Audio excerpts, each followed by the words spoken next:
Hello दोस्तों, स्वागत है हमारे नए वीडियो में। आज की वीडियो में हम लोग एक रोमांटिक ड्रामा मूवी का एक्सप्लेन करने वाले हैं। इस मूवी के शुरुआत में हम लोग एक आयरिस नाम की लड़की को देखते हैं, जिसे एक जोश नाम के लड़के से प्यार हो जाता है। जोश आयरिस के साथ कई बार घपाघप किया करता था। एक दिन जब वो अपने दोस्तों के पास आयरिस को मिलवाने के लिए लेकर जाता है, तब उसके दोस्त भी आयरिस को देखकर उसकी तरफ अट्रैक्ट हो जाते हैं और वो लोग भी अब आयरिस के साथ इंटीमेट होना चाहते हैं। लेकिन सबसे हैरानी की बात यह थी कि जोश को इस बात से कोई भी फर्क नहीं पड़ता है कि कोई भी आयरिस के साथ घपाघप कर सकता है। एक बार आयरिस जब जोश के दोस्त के साथ अकेली होती है, तब वो आयरिस को अपने पास बुलाता है और कहता है मेरे पास आ जाओ, क्योंकि तुम इसी काम के लिए यहाँ हो। इसके बाद वो आदमी आयरिस के साथ में क्या करता है, ये हम लोग इस वीडियो में आगे देखेंगे। तो चलिए इस मूवी को शुरू करते हैं। इस मूवी की शुरुआत एक सुपरमार्केट से होती है। यहाँ पर हम लोग एक आयरिस नाम की लड़की को देखते हैं। तभी एक जोश नाम का लड़का यहाँ आता है। जोश आयरिस को ही देखे जा रहा था। यहाँ आयरिस भी जोश को नोटिस करती है। इन दोनों की नजरें मिलती हैं और इन दोनों को पहली नजर में ही प्यार हो जाता है। अब ये लोग साथ में घूमते हैं। जोश आयरिस को अपने दोस्तों से मिलाने के लिए लेकर जाता है। यहाँ आयरिस उससे बोलती है तुम्हारी दोस्त कैट मुझे बिल्कुल भी पसंद नहीं करती है। जोश कहता है कैट ऐसी ही है, इसलिए तुम उसकी बातों का बुरा मत मानो। इसके बाद ये लोग अंदर जाकर कैट से मिलते हैं। यहाँ इनके दोस्त पैट्रिक और इलाई भी आए हुए थे। ये सभी लोग अभी जिस घर में थे, ये घर सरगे का है। वैसे तो सरगे कैट का बॉयफ्रेंड था, लेकिन आयरिस को देखने के बाद अब उसकी निगाहें आयरिस पर पड़ जाती हैं। आयरिस और जोश काफी लंबे सफर से आए थे, इसलिए आयरिस ऊपर जाकर शावर लेती है। इसके बाद जब ये सभी लोग बैठे हुए थे, तभी पैट्रिक अपनी और इलाई की कहानी सुनाता है कि वो लोग एक दूसरे से कैसे मिले और उन्हें भी पहली नजर में ही प्यार हो गया था। उनकी कहानी को सुनने के बाद आयरिस कहती है मेरी भी कहानी कुछ इसी तरह है। आयरिस जब अपनी बातों को बोल रही थी, तभी वो नोटिस करती है उनका कोई भी दोस्त उसकी बातों पर ध्यान नहीं दे रहा था। यहीं पर हम लोग सरगे के बारे में जानते हैं। सरगे कई सारे इलीगल काम भी करता है। यहाँ पर कैट आयरिस से ये कहती है सरगे के पास सब कुछ है और उसकी तो एक सुंदर बीबी भी है, मैं तो बस उसकी टाइम पास हूँ। उसका जब भी मूड बनता है वो मेरे साथ इंटीमेट होता है। कुछ देर के बाद ये सभी लोग यहाँ डांस करने लगते हैं। तभी सरगे आयरिस के नजदीक आने की कोशिश करता है। यहीं पर जोश भी होता है। डांस करते हुए आयरिस जोश को अपने तरफ खींचती है। यहाँ ये लोग साथ में काफी मस्ती करते हैं। रात में सोने से पहले ये लोग इंटीमेट होते हैं, लेकिन तभी आयरिस कुछ बोलने लगती है। जोश उसे कहता है सो जाओ। तभी आयरिस एकदम से ही सो जाती है। सुबह में ये लोग नदी के पास जाने वाले थे। जोश आयरिस से कहता है मेरा जाने का मन नहीं है, इसलिए तुम अकेली चली जाओ। जोश आयरिस की बातों को मानकर अकेली जाती है, लेकिन आयरिस के जाते ही जोश ने अपने फोन में वो एक पेन ड्राइव को कनेक्ट करता है। इधर बाहर आयरिस को अपने जेब में एक चाकू मिलता है। यहाँ पर पीछे सरगे भी होता है। सरगे आयरिस के साथ फ्लर्ट करने की कोशिश कर रहा था। सरगे को देखकर आयरिस कहती है मुझे अब वापस जाना चाहिए, लेकिन सरगे उससे कहता है तुम मेरे गेस्ट हाउस में आई हो, इसलिए तुम्हें थोड़ा टाइम मेरे साथ गुजारना चाहिए। सरगे यहाँ आयरिस को सनस्क्रीन देकर ये कहता है कि तुम मेरी पीठ पर इसे लगा दो। तभी वो आयरिस का हाथ पकड़ लेता है। सरगे कहता है मेरे पास कैट का परमिशन है और तुम तो यही करने के लिए हो। कुछ ही देर के बाद हम लोग आयरिस को देखते हैं, जो कि खून में पूरी तरह लथपथ थी। आयरिस कहती है मैंने उसे रोकने की कोशिश की, लेकिन वो नहीं रुका और वो मेरे साथ जबरदस्ती करने वाला था। वो मुझे गला घोंटकर मारना चाहता था, इसलिए मुझे उसे मारना पड़ा। ये सुनकर जोश आयरिस से कहता है सो जाओ। तभी आयरिस अचानक सो जाती है। यहीं पर हम लोग ये समझ पाते हैं आयरिस कोई इंसान नहीं बल्कि एक रोबोट है। अब इन लोगों ने आयरिस को बांध दिया। ये लोग आपस में ये बातें करते हैं हम लोग पुलिस को साफ साफ कह देंगे कि सरगे के साथ सारा कुछ इसने किया है। यहाँ पर जोश इलाई से कहता है तुम बाहर जाकर पुलिस को फोन करो और मैं आयरिस को लास्ट बार गुड बाय कहना चाहता हूँ। इसके बाद वो आयरिस को ऑन करता है। ऑन होते ही आयरिस पूछती है तुमने मुझे बांध कर क्यों रखा है और मेरे साथ ये सब क्या हो रहा है। जोश यहाँ आयरिस को सब कुछ सच बताता है। वो कहता है तुम एक रोबोट हो और मैंने तुम्हें अपने लिए खरीदा था। तुम्हारी सारी की सारी फीलिंग्स बस प्रोग्रामिंग है। यहाँ पर जोश उसे अपने फोन से कंट्रोल करके उसे बताने की कोशिश करता है कि तुम सच में एक रोबोट हो, लेकिन आयरिस उसकी बातों पर विश्वास नहीं करती है। वो कहती है मुझे मेरी पूरी जिंदगी याद है। जोश कहता है वो सब भी आर्टिफिशियल झूठ है और ना ही हम लोग किसी सुपरमार्केट में मिले थे, बल्कि तुम्हें तो मेरे घर में डिलीवर किया गया था। अब हम लोग उस वक्त को देखते हैं जब आयरिस जोश को दी जा रही थी। कंपनी वाले जोश से ये कहे थे कि ये रोबोट बिल्कुल सेफ है, ये कभी भी किसी इंसान या फिर किसी जानवर को हर्ट नहीं कर सकती है और ना ही ये कभी आपसे झूठ बोलेगी। यहाँ तक कि आप इसे अपने तरीके से कस्टमाइज भी कर सकते हैं। आप इसके साथ जो भी कुछ करना चाहें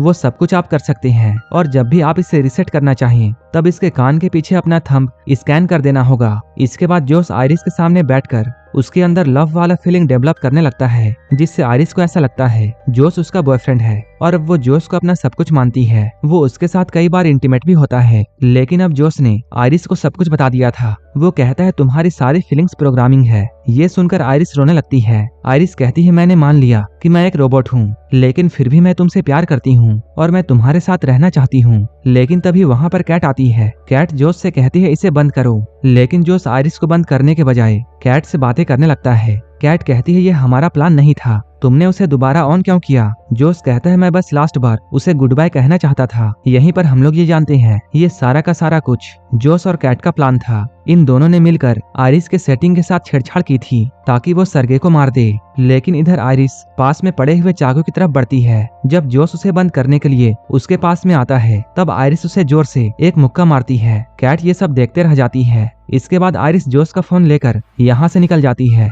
अब जोश ये सारी बातें इलाई को बताता है। वो कहता है मैंने ही आयरिस के सेटिंग के साथ में छेड़छाड़ की थी ताकि वो सरगे को मार दे और उसका सारा का सारा पैसा हमारा हो जाए। इसके बाद ये लोग इस पैसे में एक हिस्सा इलाई को भी देने की बातें करते हैं। इलाई कहता है तब तो एक हिस्सा पैट्रिक का भी होना चाहिए। जोश कहता है पैट्रिक का कैसे? यहीं पर हम लोगों के सामने एक और बड़ा खुलासा होता है कि पैट्रिक भी एक रोबोट है। ये लोग बातें करते हुए पैसों का 3 हिस्से करने के लिए मान जाते हैं, लेकिन पुलिस के आने से पहले उन्हें आयरिस को ढूंढना था ताकि वो लोग उसकी सेटिंग्स को पहले की तरह कर दे और पुलिस को उन पर शक ना हो। इधर आयरिस जोश का फोन लेकर आई थी और वो जोश के फोन को खोलकर अपनी सेटिंग्स खुद से ही चेंज कर लेती है और वो अपने इंटेलिजेंस को 100% कर देती है। इसके बाद वो ये सोचती है कि अब वो इस जंगल से कैसे निकले। अगर आयरिस चुपचाप जोश के कार तक जाती है, तब वो जोश के फोन को यूज करके उसके गाड़ी को खोल सकती है और आराम से यहाँ से निकल सकती है। लेकिन तभी यहाँ पर इलाई और पैट्रिक आ गए। लेकिन यहाँ पर हम लोग ये जानते हैं कि पैट्रिक को पहले से ये पता था कि वो एक रोबोट है। उसने ये बात अपने आप ही जान लिया था। पैट्रिक कहता है ये बात जानने के बाद भी मैं तुमसे उतना ही प्यार करता हूँ और तुम्हारी और मेरी पहली बार मिलने की जो मेमोरी है वो मेरे लिए बिल्कुल सच है। इलाई कहता है हाँ मैं भी तुमसे बहुत प्यार करता हूँ। लेकिन तभी जोश का फोन बजता है। इलाई ये समझ जाता है कि आयरिस यहीं है। आयरिस यहाँ से भागने की कोशिश करती है, लेकिन वो दोनों टकराकर गिर जाते हैं। ये लोग गन को लेने के लिए फाइट करते हैं, लेकिन इसी बीच इलाई को गोली लग जाती है। अब आयरिस फिर से भागती है और वो जल्दी से जाकर जोश के कार में बैठ जाती है, लेकिन ये कार बिना जोश के वॉइस कमांड के ऑन नहीं हो सकती है। इसके बाद आयरिस अपने कंट्रोल में जाकर अपनी आवाज चेंज करने की कोशिश करती है। तभी बाहर जोश एक पत्थर उठाकर कार के शीशे को तोड़ने की कोशिश करता है। ये शीशा टूटने ही वाला था, लेकिन तभी कार चल जाती है। अब आयरिस जोश को पीछे छोड़कर यहाँ से निकल जाती है। इधर जोश अंदर आकर सरगे का फोन ढूंढने लगता है। उसने सरगे के फोन से अपने कार चोरी होने की कंप्लेन कर दी। तभी कार साइड में लगकर अपने आप बंद हो जाती है और इसके दरवाजे भी अपने आप लॉक हो गए। इसके बाद जोश आयरिस को कॉल करता है। वो कहता है बेबी अभी भी कुछ भी नहीं बिगड़ा है, तुम मेरे पास आ जाओ और हम लोग मिलकर सब कुछ ठीक कर देंगे। हम लोग सारा का सारा ब्लेम पैट्रिक पर डाल देंगे कि उसने ये सब किया है। लेकिन आयरिस ने अपने इंटेलिजेंस को इतना बढ़ा दिया था कि वो जोश के झांसे में आने वाली नहीं थी। आयरिस कहती है तुमने मुझसे मर्डर करवाया है। इसके बाद आयरिस उससे ब्रेकअप कर लेती है। इसके बाद जोश पैट्रिक के पास में जाता है। वो इलाई के थंब प्रिंट से पैट्रिक को रीसेट करता है और वो पैट्रिक को अपने से कनेक्ट कर लेता है। अब पैट्रिक को इलाई के जगह में जोश दिख रहा था। इसके बाद जोश सेटिंग में जाकर पैट्रिक के अग्रेशन को 100% कर दिया और वो पैट्रिक को यह हुक्म देता है कि तुम जाकर आयरिस को ढूंढो। इधर आयरिस कार के शीशे को तोड़कर बाहर निकल रही थी, लेकिन तभी यहाँ पुलिस आ जाती है। इसके बाद आयरिस जल्दी से अपनी लैंग्वेज चेंज करती है ताकि पुलिस वाला उसकी बातों को नहीं समझ पाए। उसने ऐसा इसलिए किया था क्योंकि आयरिस के साथ कुछ भी हो जाए वो झूठ नहीं बोल सकती थी। इसके बाद वो जर्मन लैंग्वेज में पुलिस को सब कुछ बताती है, लेकिन इस पुलिस वाले को कुछ भी समझ में नहीं आता है। लेकिन वो पुलिस वाला कार में पड़े हुए चाकू को देख लेता है। इसके बाद वो आयरिस को हथकड़ी पहनाता है, लेकिन उसी वक्त पैट्रिक यहाँ आता है। क्योंकि पैट्रिक का एग्रेशन 100% था, इसलिए वो यहाँ पर पुलिस वाले को जान से मार देता है। इसके बाद उसने जोश के फोन से आयरिस को भी बंद कर दिया। इधर कैट घर के बाहर में एक पुलिस की कार को आते हुए देखती है, जिसमें से पैट्रिक निकलता है और इस पुलिस वाले की डेड बॉडी डिक्की में पड़ी हुई थी। कैट ये सब देखकर बहुत डर जाती है और यहाँ से भागने लगती है। जोश पैट्रिक से कहता है उसे रोको। पैट्रिक ने कैट को भी जान से मारकर उसे जाने से रोक दिया। ये सब पैट्रिक के बढ़े हुए एग्रेशन के वजह से हो रहा था। इसके बाद हम लोग जोश को देखते हैं, जो कि आयरिस के साथ में टेबल में बैठकर उसके साथ खाना खा रहा था। उसने आयरिस को ऑन किया था। जोश कहता है मैंने ये बात नहीं सोचा था कि तुम इतना कुछ कर जाओगी। तुमने इलाई को मार डाला और तुम्हारी ही वजह से कैट की भी जान चली गई। आयरिस कहती है नहीं, मैंने ऐसा कुछ नहीं किया है, ये सब तो तुम्हारा किया हुआ है। तुम सारा का सारा ब्लेम मुझ पर नहीं डाल सकते हो। आयरिस कहती है तुम बहुत बुरे इंसान हो और तुम बहुत कमजोर हो, तुम पूरी दुनिया को गलत समझते हो। आयरिस अभी ये सब बातें बोल ही रही थी, तभी जोस अपने फोन को लेकर उसके इंटेलिजेंस को 0 कर देता है। जोस कहता है तुम बोलती हो कि तुम्हें दर्द फील होता है, तो आओ हम लोग टेस्ट करें।